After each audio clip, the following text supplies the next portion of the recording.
Cabin mate 24 hours study hall and work space mobile app download చేసుకుని ఇప్పుడే మీ cabin book చేసుకోండి. నమస్తే, నేను విజయ్. ఆపరేషన్ సింధూర్ ముగిసింది. అయితే పాకిస్తాన్ మీద భారతదేశం పైచే సాధించింది. కానీ ఎక్కడో అందరిలో కూడా ఒక చిన్న వెలికి.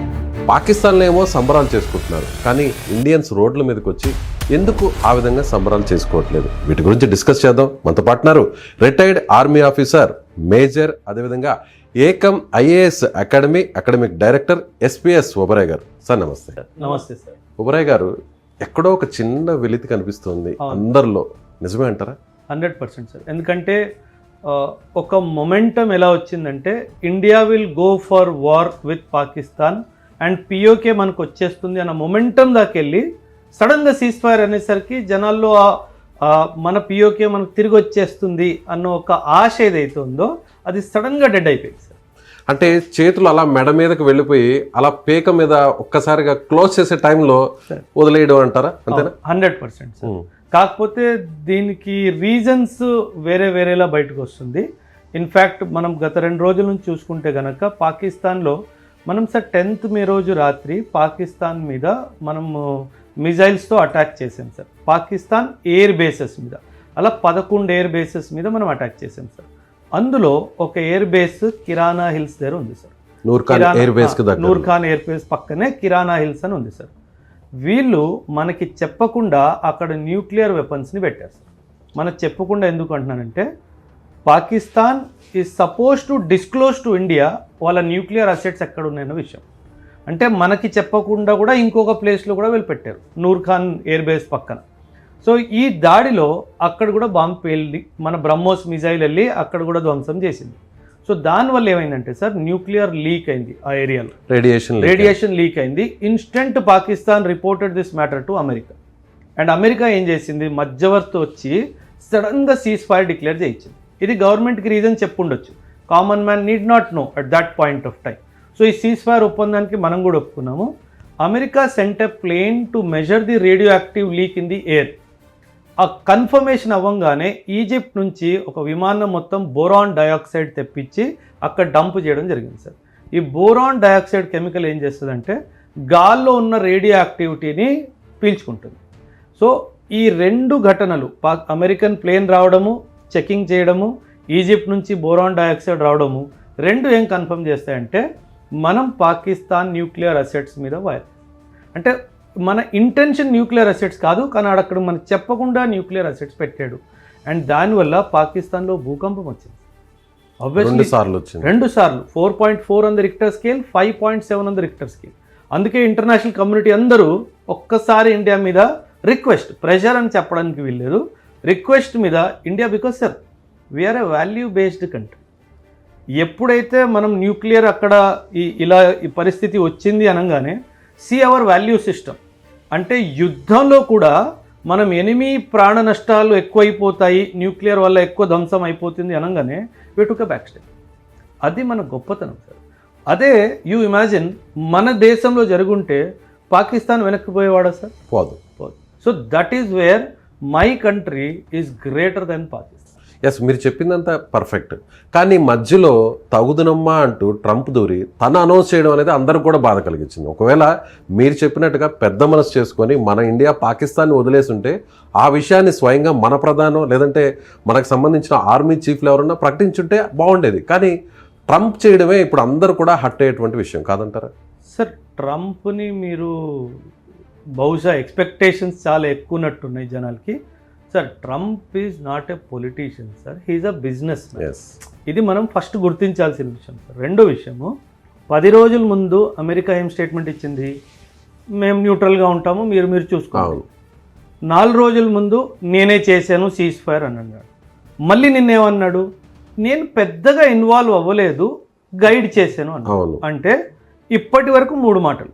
సో నేను అదే చెప్తాను, ట్రంప్ ఒక మాట చెప్పాడు అని చెప్పి దాని మీద మనం భరోసా చేయాల్సింది లేదు సార్. ఎందుకంటే ఆయన పొద్దునో మాట, మధ్యాహ్నం మాట, సాయంత్రం ఒక మాట, ఆయనకున్న అలవాటు సార్ ఇది.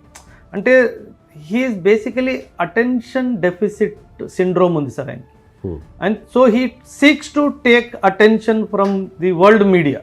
సో ఏదో ఒక మాట చెప్పేస్తాను, దానివల్ల మీడియా అంతా నా వైపు వస్తుంది, సో అటెన్షన్ డెఫిసిట్ సిండ్రోమ్ ఏదైతే ఉందో అక్కడ అది పనిచేస్తుంది. అంటే నోబెల్ అవార్డు కోసమే ట్రంప్ ఇంత ప్రాకులాడుతున్నారు అనుకోవచ్చా? ఒబామాకు కూడా మనం నోబెల్ పీస్ ప్రైజ్ ఇచ్చాం. ఆ నోబెల్ పీస్ ప్రైజ్ ఏమవుతుందంటే సార్, ట్రంప్కి నోబెల్ పీస్ ప్రైజ్ అంటే ఐ వుడ్ పర్సనలీ డిసగ్రీ. ఎందుకు ఐ వుడ్ పర్సనలీ డిసగ్రీ అంటున్నానంటే, ఇజ్రాయెల్ ప్యాలెస్టీన్ గొడవలో హమాస్కి మొత్తం సపోర్ట్ చేసింది అమెరికా. ఎస్, వెపన్స్ ఇచ్చి, ఎక్విప్మెంట్ ఇచ్చి, ఆ టనల్స్ తవ్వి అన్నీ చేసింది అమెరికా. సార్, అమెరికన్ ఏ ప్రెసిడెంట్ అయినా సరే నోబెల్ ప్రైజ్కి అర్హతుడు మాత్రం కాదు. Any president for that matter. Because మీరు సౌత్ కొరియన్ క్యాంపెయిన్ చూసుకోండి, వియత్నాం క్యాంపెయిన్ చూసుకోండి, ఆఫ్ఘనిస్తాన్ క్యాంపెయిన్ చూసుకోండి, Greece, Turkey, Cuban missile crisis ఏదైనా తీసుకోండి సార్, అమెరికా ఎప్పుడు పీస్ కోరుకోలేదు సార్. సో బికాజ్ వాళ్ళకు వెపన్స్ అమ్మాలి అనే ఉద్దేశం ఉంది కాబట్టి వీళ్ళు కాన్ఫ్లిక్ట్ క్రియేట్ చేస్తారు సార్. ఆ కాన్ఫ్లిక్ట్ క్రియేట్ చేసిన తర్వాత రెండు పార్టీస్కి వెపన్స్ అమ్ముతారు సార్. కానీ చైనా పాకిస్తాన్ని సపోర్ట్ చేస్తుంది. పాకిస్తాన్కి ఎప్పటి నుంచి కూడా టెక్నాలజీ ఇస్తుంది, వెపన్స్ ఇస్తుంది. సో అక్కడ మనం చూసాం, ఆ ఎయిర్ డిఫెన్స్ సిస్టమ్ అంతా కూడా చైనానే ఇచ్చింది. మన మీదకి వచ్చినటువంటి ఏదైతే మిసైల్స్ అన్నీ కూడా చైనాకి సంబంధించినవి. అయితే ఎప్పుడు కూడా చైనాని వ్యతిరేకిస్తుంది అమెరికా. కానీ అమెరికా ఈసారి ఎందుకు పాకిస్తాన్ని సపోర్ట్ చేస్తుంది మనం కాకుండా? అంటే sir simple sir logic. America knows India will buy weapons from Russia. Yes, మేజర్గా నా దగ్గర వెపన్స్ కొనడు అన్న క్లారిటీ అమెరికాకు ఉంది సార్. రెండోది, ఇండియా ఇజ్రాయెల్ నుంచి కూడా కొంటాడు అన్న క్లారిటీ కూడా ఉంది. సో నౌ ఈ రెండు పార్టీల్లో మిగిలిపోయిన పార్టీ ఎవరు? పాకిస్తాన్. సో నేను పాకిస్తాన్ దగ్గరగా ఉంటే బహుశా వెపన్స్ నాతో అడుగుతాడేమో, అండ్ నేను ఇస్తాను వెపన్స్. ఇప్పుడే IMF నుంచి $1 బిలియన్ రిలీజ్ అయింది. వార్ మధ్యలో వాడు డబ్బులు రిలీజ్ చేయించాడు. ఆబ్వియస్లీ సార్, IMF డబ్బులు ఇచ్చిందంటే అమెరికా అంగీకారం ఉంది కాబట్టే ఇవ్వగలిగింది, లేకపోతే ఇవ్వలేదు సార్ IMF. ఎందుకంటే ఓటింగ్ రైట్స్ అలా ఉన్నాయి అక్కడ. అండ్ ఈ డబ్బులు ఏమైంది, నిన్నే మనం ఒక న్యూస్ చూసాము, ఒక agency where Trump and his family has 60% of the sharing. మళ్ళీ ఏమైంది సార్, టెక్నికలీ IMF నుంచి డబ్బు పాకిస్తాన్కి వచ్చి అమెరికా పోయింది. అంటే వీళ్ళు ఇక్కడ బిజినెస్ చేస్తున్నారు సార్. అంటే ఇది కామన్ ప్రజలకి ఈ విషయాలు అర్థం కావు సార్. సార్ ఇప్పుడు ట్రంప్కి సంబంధించినటువంటి ఫ్యామిలీ మెంబర్స్తో అక్కడ బిజినెస్ ఉన్నాయి, దాంట్లో మేజర్ షేర్స్ కూడా వాళ్ళకు ఉన్నాయి అంటున్నారు. రీసెంట్గా కూడా అది వార్త కూడా ఎక్స్ప్లోర్ అయింది. దీనికి సంబంధించి ఏంటి అసలు ఆ బిజినెస్ ఏంటి? సార్, ఇది సైబర్ సెక్యూరిటీకి సంబంధించిన business sir. Sir Pakistan is a failed state sir. కాకపోతే పాకిస్తాన్లో మీరు పొలిటికల్ లీడర్షిప్ తీసుకోండి, మిలిటరీ లీడర్షిప్ తీసుకోండి, వీళ్ళు రాజుల్లా బతుకుతున్నారు సార్.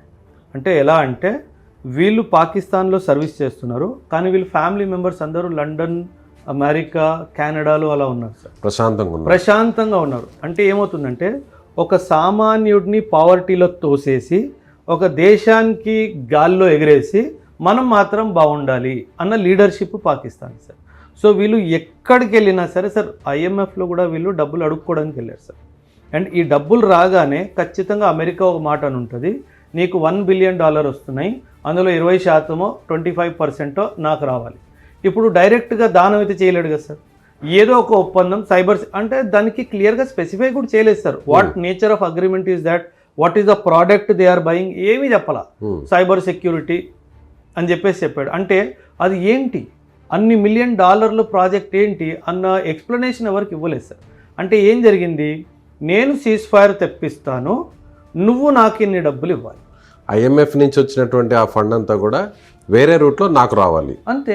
దానికి పేపర్ మీద ఇది ఒక పేరు, ఇది ఒక్క just cover up, suitcase company. 100% వీళ్ళు వార్ని కూడా బిజినెస్ చేస్తున్నారు sir. That is where capitalist are sir.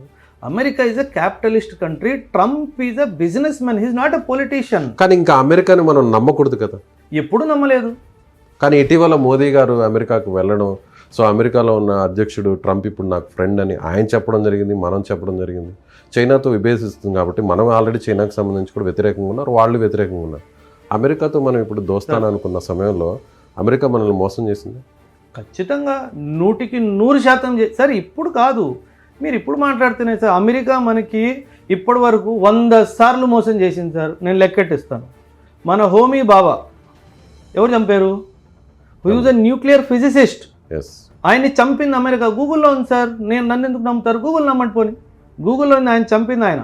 India 1974లో nuclear test చేసే ముందు న్యూక్లియర్ నాన్ ప్రాలిఫరేషన్ ట్రీటీ తీసుకొచ్చింది America, so that India should not become a nuclear weapon. అప్పుడు ఆంక్షలు కూడా పెద్ద ఎత్తున తీసుకు 100%. 1971లో బంగ్లాదేశ్ లిబరేషన్ వార్ జరుగుతున్నప్పుడు మనల్ని బెదిరించింది America, fleet I'm sending my fleet to the Pacific Ocean and the Indian Ocean అని చెప్పి.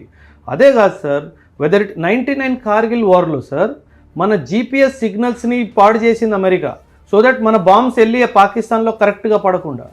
సో మనకి అమెరికాతో bad experience, this is not the first time. Our policy makers are very clear that America is not a supportive of Indian cause. అమెరికాకి డబ్బులే కావాలి. అందుకే మనం ఏమంటాము, Russia is my all weather friend. అందుకే ఎప్పుడైనా సరే మన ఫారిన్ పాలసీ సార్ అమెరికాకి దగ్గరికి వెళ్ళే ముందు 1,00,000 సార్లు ఆలోచిస్తాం సార్. ఎందుకంటే వాడికి వాల్యూ సిస్టమ్ లేదు, వాడికి డబ్బు ఒకటే కనిపిస్తుంది. మీరు ఒక మాట అన్నారు sir, why America is close to Pakistan.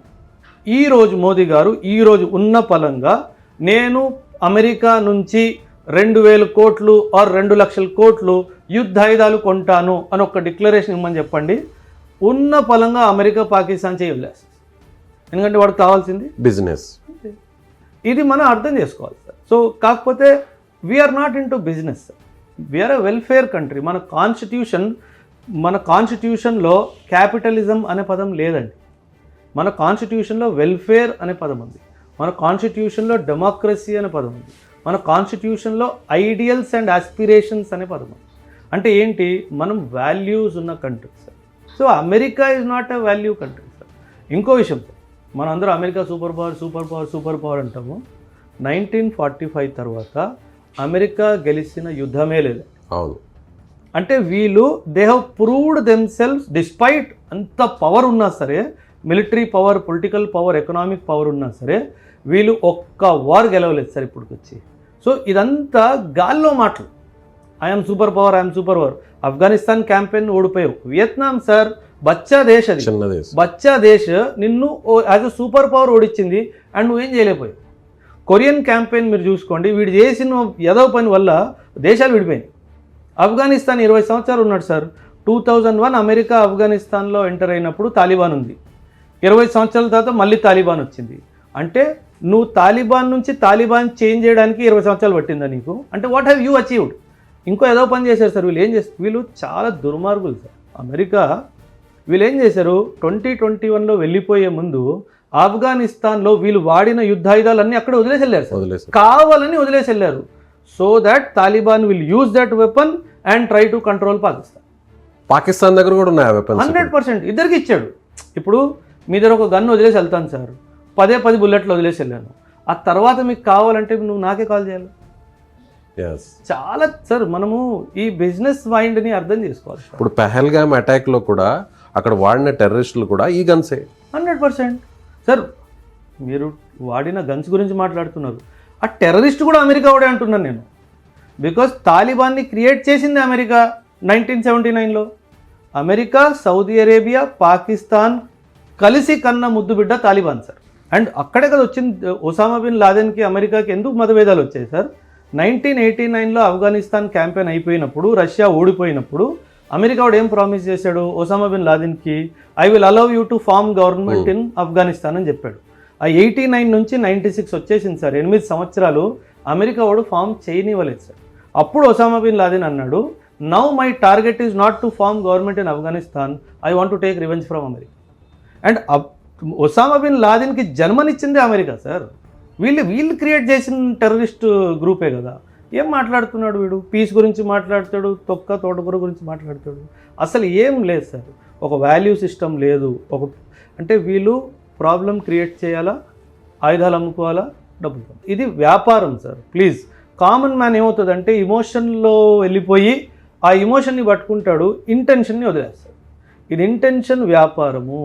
ఎప్పుడో ఒకప్పుడు మళ్ళీ ఇప్పుడు హమాస్, నిన్న న్యూస్ విన్నారు కదా, హమాస్ స్ట్రైక్స్ గాజా అని చెప్పేసి ఇది మళ్ళీ ఒక కొత్త థియేటర్ ఓపెన్ చేస్తున్నాడు. ఎందుకంటే ఈ థియేటర్ ఏమైపోయింది, న్యూక్లియర్ అది అయిపోవడం వల్ల ఇది సైలెంట్ అయిపోయింది కదా, మళ్ళీ అక్కడ ఆయుధాలు పోవాలి కదా, మళ్ళీ అక్కడ ఓపెన్ చేస్తాడు.